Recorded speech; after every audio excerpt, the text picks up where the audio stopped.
मेरे देवर ने मेरे साथ किया। मेरा नाम मिसेज माला है। मैं मिडिल क्लास फैमिली से हूँ।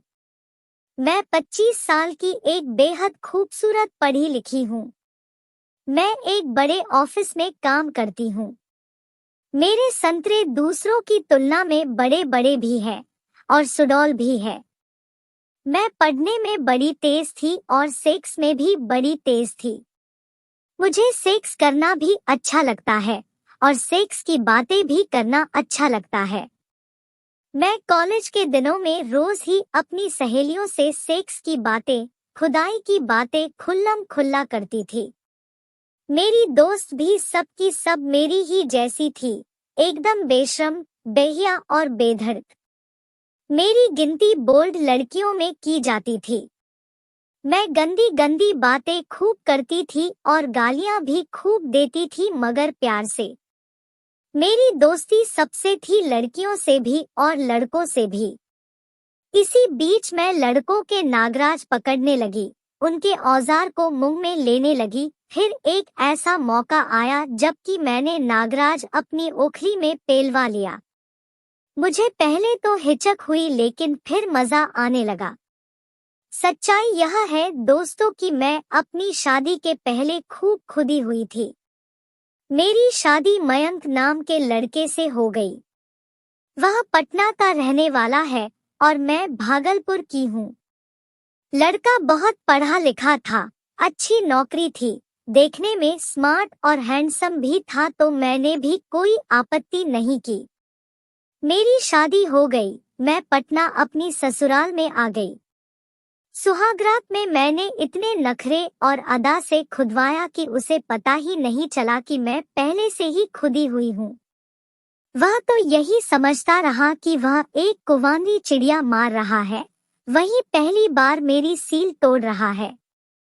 इसीलिए कहा गया है कि औरत के चरित्र को कोई आज तक समझ नहीं पाया। जब तक वह रहा, मुझे रात में कम से कम एक बार तो खोदता ही था। इत्तिफाक से अभी कल ही एक हफ्ते के लिए वो विदेश चला गया और मैं यहाँ नागराज के लिए तड़पने लगी। मेरे 7 दिन बिना नागराज के कैसे गएंगे? मेरी चिड़िया बिना नागराज के एक दिन भी नहीं रह सकती। जैसे तैसे मैंने रात गुजारी। अगले दिन शाम को किसी ने डोर बेल बजाई। मैंने फौरन दरवाजा खोला तो सामने मेरी चचिया सास का बेटा सौरभ खड़ा था। तो मैंने कहा, अरे सौरभ, कब आया गांव से?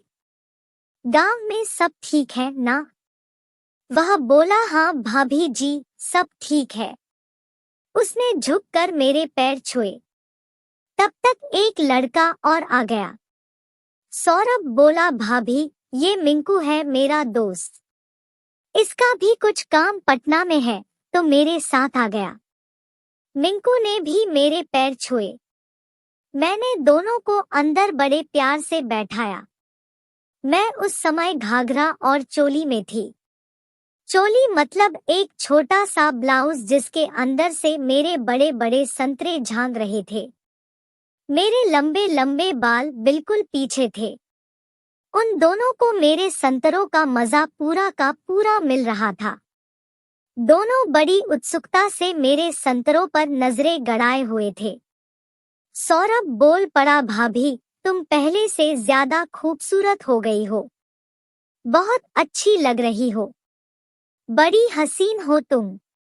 मैंने मुस्कुराकर कहा, बड़ी मक्खनबाजी कर रहे हो। बोलो क्या चाहिए तुम्हें? वह मजाक में बोला, जो चाहिए वो दे दोगी भाभी जी। मैंने कहा, क्यों नहीं दूंगी। तू मेरा देवर है, मैं तेरी भाभी हूँ, कुछ क्या, सब कुछ दे सकती हूँ तुम्हें, मांग करके तो देखो। वह बोला, ठीक है, सही समय पर मांगूंगा। मैंने कहा, फिर जो मैं मांगूंगी वो तुम्हें भी देना होगा सौरभ। वह बोला, बिल्कुल दूंगा। बात आई गई हो गई। मैंने कहा, तुम लोग जल्दी से नहा धो लो, तब तक नाश्ता तैयार कर देती हूँ। वो दोनों जब नहा धोकर एक एक तौलिया लपेटकर बाहर निकले तो मैं उनके नंगे बदन देखकर उन पर मोहित हो गई।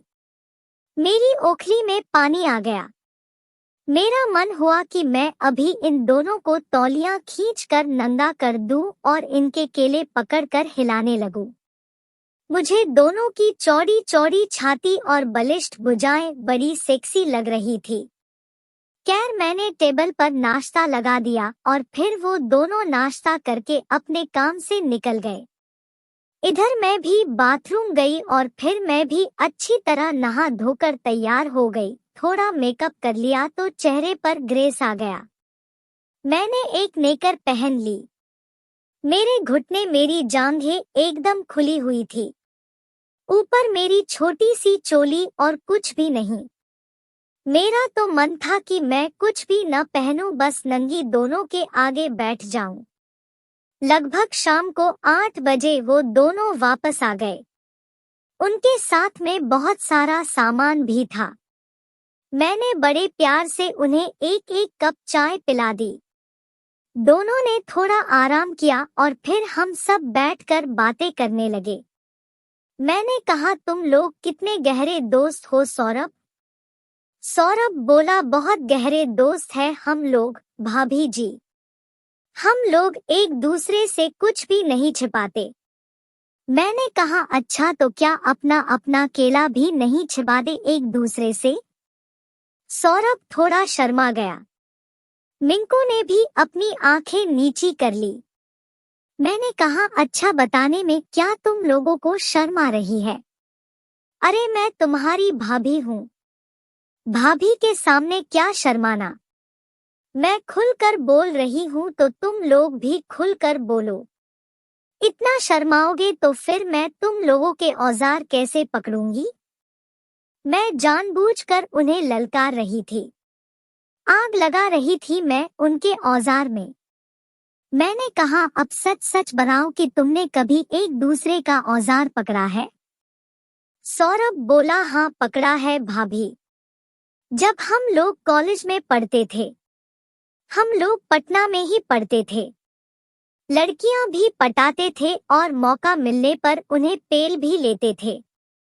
मैंने कहा, अच्छा तो तुम्हें पेलना आता है? क्या पटना की लड़कियां तुमसे खुदवा लेती थी? मिंकू बोला, पटना की लड़कियां तो खुदवाने में दिल्ली की लड़कियों से आगे हैं भाभी जी। सौरभ ने कहा, हाँ भाभी जी, पटना की लड़कियां केला खूब मस्ती से चूसती है और बड़ी ईमानदार होती है। कभी धोखा नहीं देती। दिल्ली की लड़कियां धोखा बहुत देती है। मैंने पूछा, कितनी लड़कियां खो दी है तुम दोनों ने? सौरभ ने बताया, 2-3 लड़कियां ही खो दी है हमने। मैंने कहा, तो क्या अब खोदना बंद कर दिया है?